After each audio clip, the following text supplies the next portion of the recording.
Welcome to this week's episode of the Thinking Big podcast.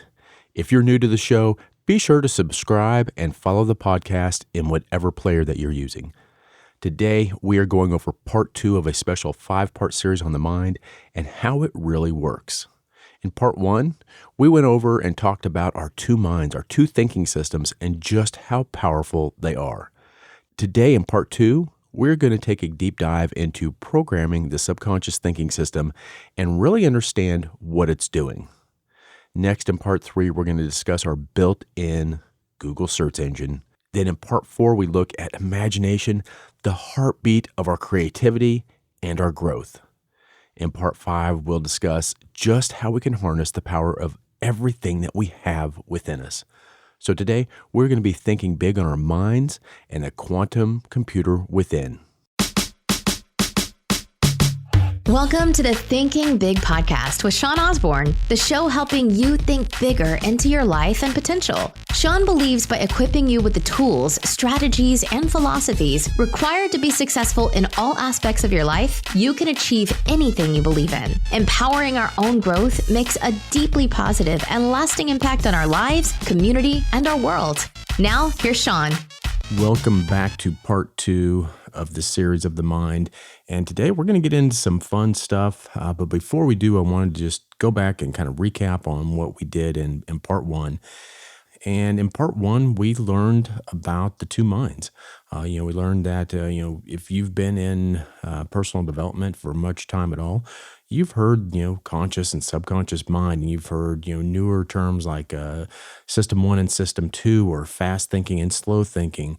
But however you've heard it, we have now scientifically, we know we have two different minds that are not necessarily linked together. Then we learned just how powerful our two minds are.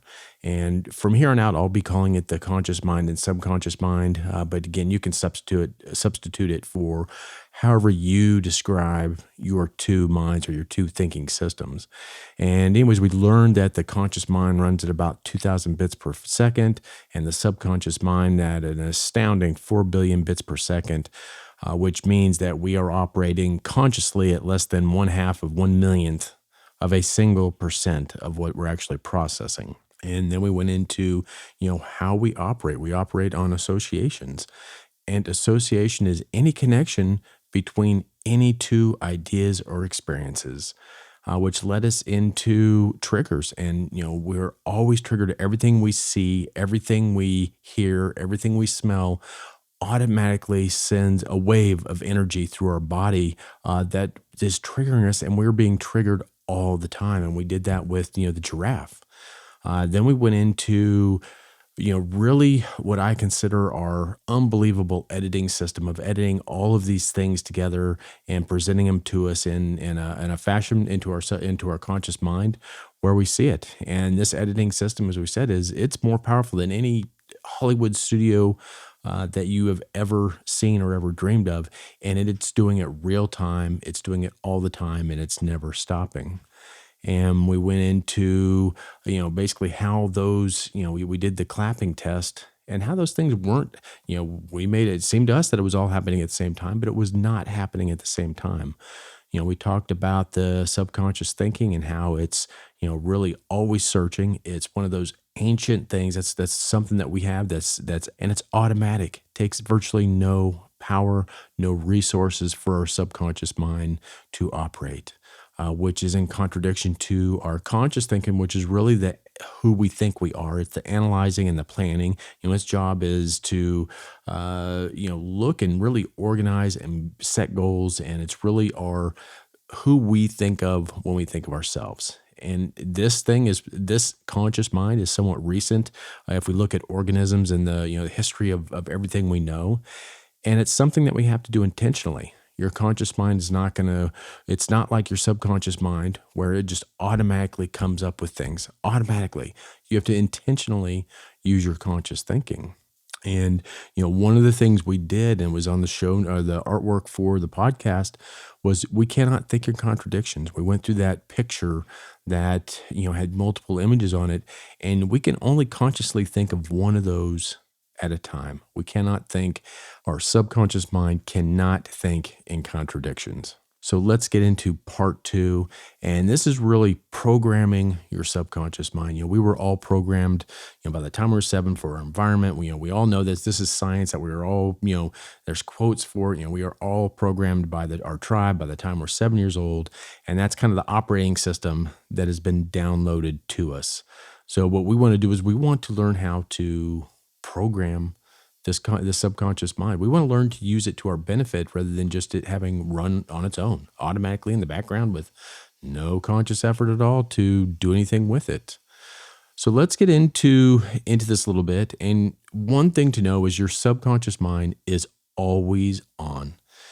It's always there. It's always thinking, it's always acting, it's never sleeping, it's never taking breaks, it's never going on vacation, it never gets in a fight with its spouse and goes in another room, it never goes to bars with friends. It's always on, always going. And this part of you, this subconscious thinking or this subconscious mind, it started before you were even born. It's the last thing to go. And it's what's, if you think about it, it's what's operating everything you're doing. It's what's operating your vehicle. Have you ever been driving and almost in an accident and all of a sudden, you swerve and hit your brakes before you consciously even know what's going on? And you're like, oh, I just about got in an accident. Holy shit. And all of that's done by your subconscious thinking, your subconscious mind. Subconscious thinking is what, smells smoke in the house when your house is on fire and wakes your ass up. It's always there. It's always taking all of your senses. It's always operating. So our subconscious thinking is always on, always trying to construct a view of reality based on what it knows. Here's the thing. It is not always right. Here's what I want you to do. I want you to look at the podcast artwork. And if you're listening on Apple, you might need to go to my website to see the picture because Apple doesn't bring in the podcast artwork. I will attach this picture to the show notes, as well as you can go to my website and look at the episode, and it'll have the picture. So, anyways, this picture is a picture of a checkerboard with two squares labeled, one labeled A and one labeled B.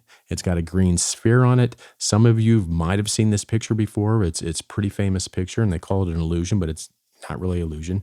But if you look at that picture, A and B, I'm telling you, I promise you, and if you're in one of my workshops, I actually prove it to you. I have to prove it to you. People have said, no, it's not. No, it's not. It is the same color. It is the squares are identical. The A and B are the exact same color, both the letter and the square, and you cannot make yourself look at them any different than they're different colors, but they are not different colors. So here's the thing. If you look at that and you can't force yourself, you look at it, they're different colors, but they're not. If I take away the other things around it, they are the same exact color. So why exactly do we see those colors as different, even though they are the same exact thing? They're identical. There's nothing different with them. It's because our nervous system, before you could even talk, you learned all kinds of rules, aka associations, about light, about shadow, about color, about pattern. And it incorporates all of those rules into everything you experience. Everything you have ever seen is processed through this incredibly complex and very limited knowledge visual cortex. It processes these inputs and serves you up a version of reality, but clearly it's not always right. And here's the thing. Here's what's so important and what I want you to really take away from this. Even when you know it's giving you incorrect information, you cannot stop seeing the illusion of those being two different colors. Let me repeat that. Even when you know, I will prove it to you. You know consciously that those are different color, or those are the same color. You cannot stop seeing them as two different colors. Your subconscious thinking shapes your entire experience of reality. Just think how powerful that really is. And here's the thing. There are all types of these illusions. There's auditory illusions, there's visual illusions, there's cognitive illusions. Sometimes these are called limiting beliefs. But discovering your limiting beliefs does not change them. Just like knowing what those colors are the same does not change the fact that you can't see them the same. Just understand your subconscious thinking does the very best it can, and it's really, really good, but it's not perfect. And again, this is one of the most important ideas that we're going to go over in this podcast episode, because everybody listening today is going to tell you that their life would be so much better if they just had the willpower they needed. Think of a diet. If you just had the willpower to stay on your diet, if you just had the willpower to exercise, and they will tell you stories that, they knew what the right thing to do was, but they couldn't or wouldn't because their willpower failed them. I want you to go back to that picture, and I want you to will that picture the same. I want you to will those colors the same. Go back, look at it, squeeze your eyes as hard as you can, and will those colors to be the same. You can't do that. And by the way, these stories, these actually become more reasons why you feel bad about yourself. And, it is the opposite of thinking big. And what I'm here to explain, and if there's anything you remember from this episode or take away from today, it's this: your willpower will fail you. How many of you have ever felt like your willpower just let you down? Like if you had just tried a little bit harder, you could have done it. I'm here to tell you those thoughts that say you didn't work hard enough, or you didn't work, long enough, or you didn't want it bad enough. Those thoughts are BS. You cannot, let me repeat that, you cannot will yourself to do anything controlled by the subconscious. I'm going to repeat that again. You cannot will yourself to do anything controlled by the subconscious. That's like me telling you to will yourself to sweat. Your willpower will always fail you when it's up against your subconscious thinking and habits. And why is that? And this goes into a book. If you've ever read Maxwell Maltz Psycho-Cybernetics, it's a fantastic book if you want to pick up a book to read. It's because your willpower operates on what you think is true about the world consciously. And all that was handed to you by your subconscious. We talked about that diet example. Your subconscious decided what was real and what was not long before your conscious thinking ever got a chance to decide. Reality was seriously just served up to your conscious mind, which is where your willpower is, your intentionality, your action. But you can only take action on what your subconscious thinking says is real. If it doesn't see something, it doesn't believe something. You can't even see what's outside your beliefs, what's outside your subconscious thinking, what's outside your fast thinking, whatever you want to call it. You can't see anything outside your cage. So there is no way your willpower can beat your subconscious thinking. It won't happen. It will lose every single time. And I need you to understand that it wasn't your willpower that failed you. You just didn't understand what was happening. But now, what you're learning, you can understand and you can change what happens next. The subconscious is also not a judge. The subconscious is not an executive decision maker, so it doesn't judge your things. It doesn't judge associations. It doesn't judge triggers. It doesn't know good from bad, right from wrong. It just knows what is. It is interested in only what is. And, have you ever been walking on a sidewalk and all of a sudden you saw something on the ground and you jumped back because you thought it was consciously you didn't even think about it yet, but you jumped back because subconsciously you thought it was a snake? It doesn't care what's real. It doesn't care what's right or wrong. It just knows what is. And at that time, before you could consciously even think about it, it jumped back. You jumped back because you thought it was a snake. It didn't have time to say, is that a snake? What do you think? Do you think that's a snake? It might be a snake. It might not be a snake. You'd be dead. You'd have been bit by the snake. Your subconscious has evolved to produce what it understands as a perfect and honest picture of the world. Therefore, its associations, everything how we operate can be constructive or destructive to your goals. I mean, think about it. If I tell you wind, if I say what wind, what comes to your mind? I mean, it can be constructive. It can be, it can be constructive. It could be windmills. It could be destructive like tornadoes. So again, our associations can be constructive or destructive. They can move us either towards our goal or away from our goal. And it doesn't matter to the subconscious mind. It doesn't have an opinion. All it does is associate really, really, really fast. It constructs a version of the world that complies with everything it knows and everything it understands to be true, no matter what that is relative to what your conscious thinking wants it to be or says it wants. Your role as the owner of your subconscious mind is to reprogram these associations so constructive ones emerge. That's what thinking big is all about. I've got some good and bad news for you. The good news, it's extremely easy to reprogram the subconscious mind. The bad news, it's so easy that most of us have accidentally programmed ourselves with all manners of unhelpful associations. But you can begin to intentionally reprogram your subconscious. You can start changing those associations no matter how long you've been doing it, no matter how powerful you've given them, no matter how much they've burned in as an association, you can begin to change it. And you can actually begin to change it in the next few minutes. As a matter of fact, you don't have to wait years. You don't have to wait months for this. You could, before the end of this podcast, you can actually begin to reprogram your subconscious thinking.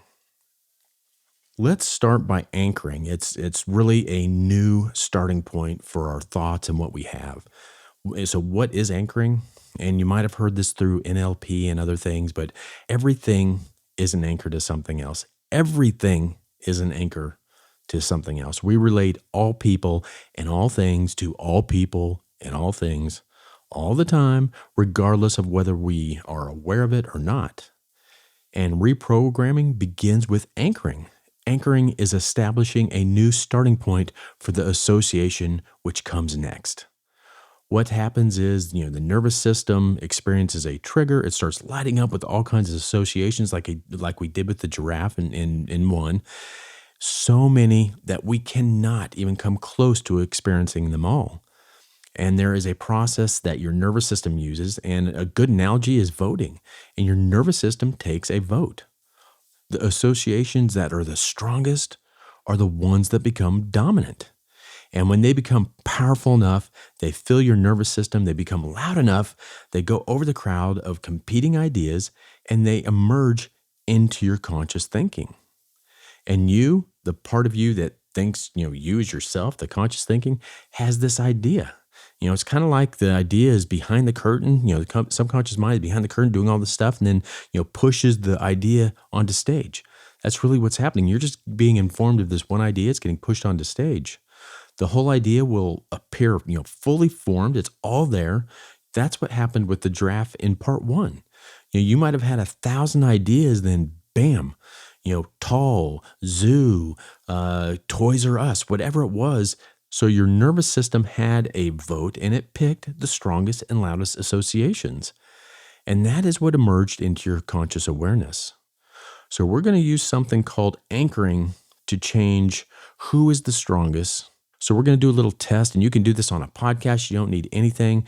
And we're going to reset your anchor, and we're going to change who's the strongest. So let's take a look at this little example. Okay, so I want you just to fill in a blank. I want you to have SO blank P. So just write it. If you're driving, just write it in your mind's eye. SO space P. SO space P. Okay? And tell yourself, what does this mean? What does the stimulus mean of SO blank P? What does that do? So I'm going to resolve it for you really quickly, and you're going to know exactly what it means. There will be no debate. There's no misunderstanding. I'm going to say wash space SO blank P. It's soap, right? So I triggered you. All I did was take one sensation, one trigger that was inconclusive, and I anchored it.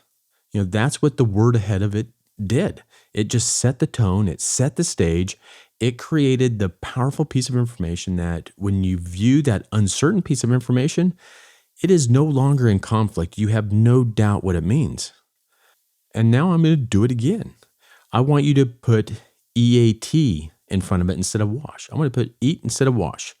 So if you eat SO blank P, now that's eat soup. So you had wash soap, eat soup. It's the exact same piece of information. All I did was anchor it differently. I just recontextualized. Yeah, this is so, I'm telling you, this is so important to understand. It doesn't change what happened. It doesn't change the stimuli of SO_P. That didn't change. But by anchoring it differently, everything changed. It means something totally different now. And that is true about the way we think about ourselves, about our lives, about our relationships, about our stories. We can re-anchor and change them. It doesn't change, quote unquote, change what happens. It, quote unquote, changes everything. Feel that for a second. Feel the power we're talking about to impact your life positively. And again, before you think this is simple because I'm using a few letters and words, remember the only difference in the picture that I gave you on the checkerboard is the anchor around it. When you remove one anchor, those two checkerboard pieces don't change at all. But when you re-anchor them, they change everything. In this picture, I have anchored your nervous system with a ton of distractions. The explanations, the stories, the shadow, the light, the checkerboard. And our lives are like this. It's filled with distractions. And you are doing the very best you can to make sense of the world. But when you recontextualize the same information, when you anchor it differently, everything changes. I'm sure you're asking the same exact question that I did, was what makes strong associations? And we are going to cover that in part 3 as we start part 3. I hope you enjoyed part 2. If you haven't listened to part 1, go listen to part 1. This will be a total of a 5-part series until part 3. Thank you so much for listening. Thank you for tuning into the podcast. And if you're on Apple, go to the upper right and click follow. I really would appreciate that. Apple has changed their mechanism on getting new podcast episodes to people. So please follow, and I will talk with you next week. Until then, think big.